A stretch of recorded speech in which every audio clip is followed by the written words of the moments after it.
उत्तर प्रदेश के साबिक वजीर और समाजवादी पार्टी के मौजूदा रुकन असेंबली आजम खान को आज सीतापुर जेल से रिहा कर दिया गया।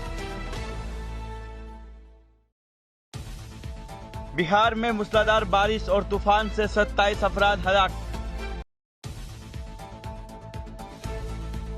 सुप्रीम कोर्ट आज 3 बजे ज्ञानवापी मस्जिद केस की समाअत करेगा। बीजेपी युवा मोर्चा ने औरंगजेब मार्ग पर बाबा विश्वनाथ मार्ग का बैनर लगाया।